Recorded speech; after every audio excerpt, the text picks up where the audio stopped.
Whether Mayfield likes it or not, the harsh reality is setting in right now.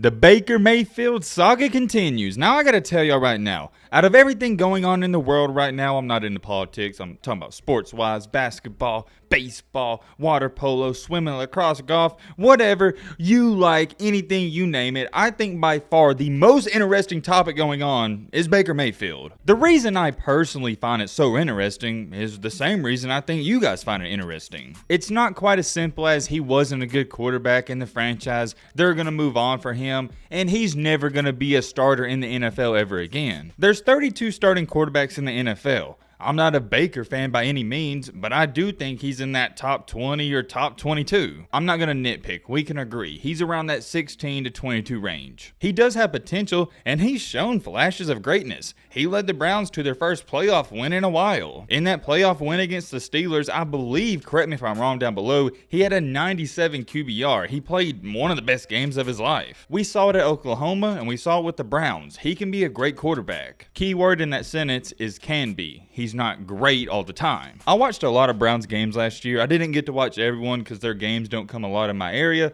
but every time I had a chance, I clicked on it. And if I didn't get to see the games in person, I saw the highlights and I saw the recap. And whenever I did see their games, I didn't think Mayfield was all that bad. Don't get me wrong, he didn't wow me like a Justin Herbert, a Joe Burrow, or a Tom Brady, anything like that. But I wasn't disappointed. I didn't really look at him and say to myself, man, this guy's killing him. He's a detriment to the team and he's holding them back. That was up until the incident with Odell. If you're watching this video, I'm going to assume you know what I'm talking about, but if not, I'll give you the brief run through. Odell was wanting out of Cleveland and it was looking bad because he wasn't getting a lot of catches, a lot of yards, and a lot of touchdowns. His production wasn't there like it was for the Giants. At first, everybody was criticizing Odell. I'm not going to let you forget that. The criticism wasn't on Mayfield at the beginning. But then what do you know? There was a highlight tape, and I think it was put together by Odell's dad, where it showed all the instances where Odell, he was wide open, and Mayfield didn't throw him the ball. You can cherry pick stats, you can cherry pick highlights, you can show bad plays, but here's the thing.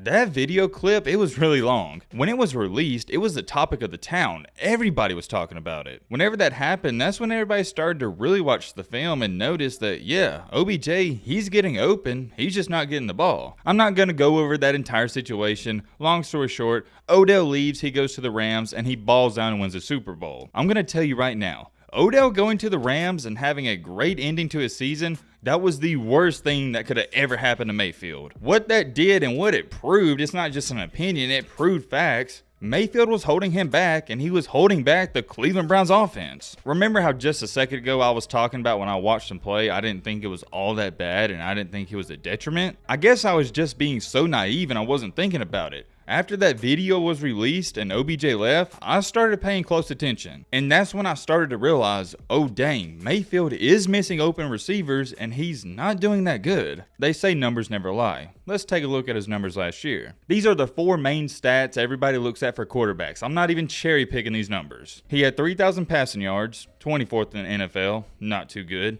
17 touchdowns, that's 22nd, not too good. 13 interceptions, that's 19th, and a QBR of 35.1, that's 27th. If you're one of those box score gurus and you just look at the stats, you would have thought Baker Mayfield played terrible last year. I don't want to say he played terrible and go that far, but I will say he wasn't that good. He was average or maybe slightly above it. Or actually, no, maybe he was just average. However you feel about it, we can all agree he wasn't good. I know the argument, and I know some people may bring it up. Oh, Matt, he was hurt. He was fighting through injuries, and I respect that. He was battling through injuries, but nobody's ever questioned his toughness. He's one of the toughest guys out there. He's going to give it his all. We know that about Mayfield, but if you're playing through an injury and you're not doing good, it is hurting the team. If you're hurt and you really shouldn't be playing, maybe you should let the backup play. I think what happened at the end of the year was everybody in the organization for the Browns, they sat down and talked about it and came to the conclusion Baker Mayfield is not that guy. He's not an elite quarterback that can carry you to win a Super Bowl. Not just get there, but to win one. You need a top 10 quarterback in this league to win Super Bowls. Baker Mayfield's not top 10. The Browns have notoriously been so bad for so long, they're tired of waiting around. They have a great defense. They have a great O-line. The time is now. They believe the time is now. That's why they overpaid Deshaun Watson for the money they did. They're going all in. It's championship or bust. lost. Some people feel bad for Mayfield, and he's came out and stated the Browns screwed him over and they did him dirty. I disagree with that. I don't think they did him dirty. It's business. If anything, you can make a legit case and argument, I'm not trolling, I'm being dead serious, that Mayfield was screwing them over with the way he was performing on Sundays. Let me ask you this question. If Joe Burrow was playing for the Browns last year with that defense and offensive line, I think they could have won a championship. I mean, is that crazy for me to say? That's what I'm talking about. If anything, Mayfield was doing the screwing over of them. We've recently talked about it. Heading into the NFL draft, there was only 3 teams that had any interest in him whatsoever. The 3 main teams were the Seahawks, the Panthers, and the Steelers. The Steelers didn't want him as bad. They picked up Kenny Pickett in the NFL draft, so you can cross that out. And the Panthers, they made it clear they don't want him either. They drafted Matt Corral. So the last time we talked about him, there was literally only one team left in the race for Mayfield, and that was the Seahawks. In the NFL draft, the Seahawks did not draft a quarterback, and in reality, they sort of need one. Their quarterback room is terrible, and it's looking like the starter is going to be Drew Lock. Much respect to Drew Lock. He seems like a good kid. You're not going to have problems out of him like you will at Mayfield, but he's not a great NFL quarterback. He's not a good one. He's not an average one. He's a bad one. According to the reports from ESPN's Jake Trotter, the Panthers and Browns were trying to work out a deal, but there was one problem. Neither team wanted to pay that $19 million they owe them. They were trying to work out that trade during the NFL draft, but it couldn't get done, so they said, all right, you can keep him. We don't want him no more. There's 2 major red flags with Mayfield right now. Number 1, he's not worth the $19 million, and no team wants to pay it. And number 2, he's toxic. I don't think he's Johnny Manziel toxic, but he does bring that awkwardness and tension to the locker room. He's not like a Marcus Mariota. He's not going to be A-okay with being a backup. He's going to cause problems. He's not like cancer like a Russell Westbrook, but problems will ensue. You can't have a guy with an ego like him and who thinks he should be quarterback 1 being quarterback 2 or even fighting for the spot. The NFL draft, it's been over for a few days and there's only one more team left. Like I said, it's the Seahawks. Or it looked like that was the only team that was slightly interested left. And well, what do you know, ladies and gentlemen? New reports have came out today from ESPN stating, quote unquote, the Seahawks have been telling me from day one they have no interest in Baker Mayfield. They're riding Drew Lock. That's their choice. That's what's being confirmed as of today, and I just gotta be blatantly honest. I never saw him going to Seattle in the first place. I thought if they were going to trade for him, it would have happened much longer ago. For those of you wondering why Seattle wouldn't pick him up, because he would be an upgrade from Drew Lock, let's just be honest,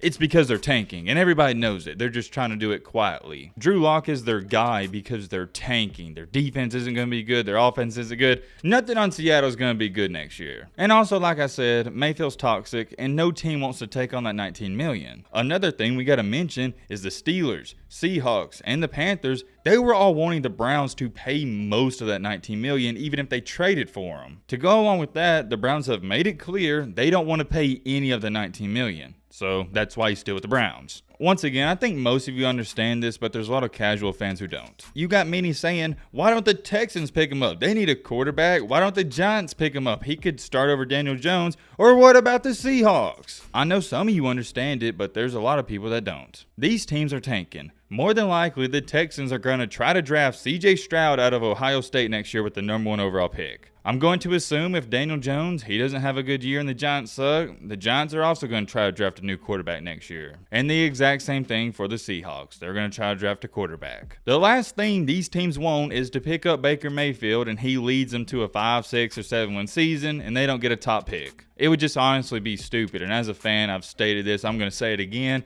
I either want to win the Super Bowl or compete for the Super Bowl, or I don't even want to make the playoffs. No in-betweens. I don't want to be a team that fluctuates from 7-9, or what is it now, 7-10, 10-7. No, screw that. I want to be 15-2, compete for Super Bowls, or I want to be 0-17. Nothing in between. Last but not least, I'm going to end this video off with this, and I find it funny. Robert Griffin III, he ran a 40-yard dash at a charity event, and they clocked him at 4.48. How accurate is that number? I don't know. It could have been longer. It could have been shorter. We don't know. But here's what we do know. Whether it was 4.48 or even if it was 4.6, that's fast for a quarterback. The reason I'm talking about it and bringing it up is because, according to sources, there was NFL teams contacting impacting him after that. I'm telling you, it goes to show you, if you're not toxic and you're a humble and good person, there's a shot for you and a spot for you in the NFL. Is the $19 million concerning with Mayfield? Yes, it is, but it's more about his personality, and I promise you that. After the Panthers, Steelers, and now the Seahawks have officially announced they're out on the Baker Mayfield sweepstakes,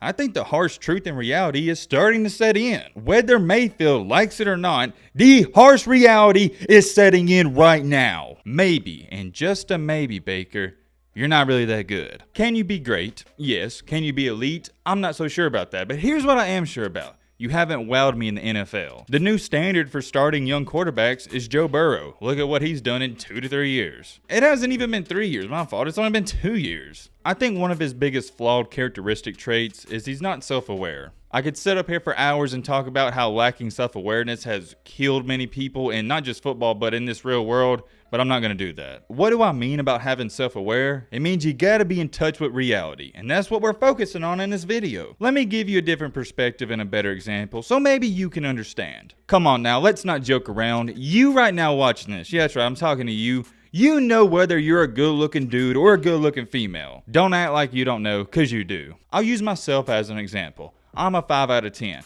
Probably really a 4 out of 10. But let's say I look into the mirror and I go, dang man, I'm the hottest thing ever. I'm a 9 out of 10 or 10 out of 10. That's being out of touch with reality. If you're average looking, and there's nothing wrong with that, but you walk around thinking you're a 9 out of 10, that's just not good. It's the exact same thing with this situation. If you're barely a top 20 quarterback, but you think you're a top 5 quarterback, it's a problem. I'm all about being prideful. You should take great pride in every single thing you do, but you got to understand your limits and understand what you can do. There's also more information coming out where sources close to Baker Mayfield wonders if the Browns sabotaged his career or attempted to. Ladies and gentlemen, that is exactly what I'm talking about. He's putting the blame on every single person but himself. Oh, it was the coach. It was the coaching staff. It was the running backs. It was the wide receivers. It's everybody's fault but his, right? When, as a man, Baker Mayfield, can you just sit in front of the camera and say, hey, I messed up, didn't have a good year, I hope I can get another shot? I guarantee you if he would have said that on the podcast that made him look terrible to the media and all these teams,